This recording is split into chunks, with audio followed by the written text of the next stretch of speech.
नमस्कार दर्शक बंधु एवं देखा चलते चांचल्यकर घटना युवती को निर्मम भाव हत्या करी शरीर को 30 खंड करी फ्रिज भितर नाई रखी संपूर्ण खबर देखा। बहुत चर्चित श्रद्धा वाकरे स्टाइल आउ जड़े युवती को हत्या कर्णाटक बेंगलुरु रे सामना को आसी एभली एक संवेदनशील मामला। जड़े युवती को अति निर्मम भाव हत्या करने सह तांको शरीर को 30 खंड करी 165 लिटर सिंगल डोर वाला फ्रिज रे रखिथिले दुर्बृत्त। मृतक 26 वर्षीय महालक्ष्मी बोली जना पड़ी।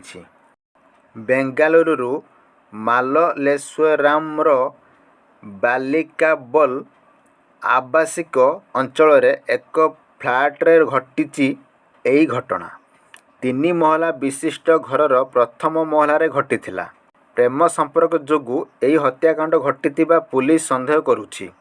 यही घटना दिल्ली रे 2022 रे श्रद्धा वाकरे हत्याकांड को मने पकाई देला, जेउठी प्रेमिक अफ्ताब सोनावाला श्रद्धा शरीर को 35 खंड करी प्रमाण लुचेबाकू जाई खंडे खंडे फिंगी थिला जंगल अंचल रे।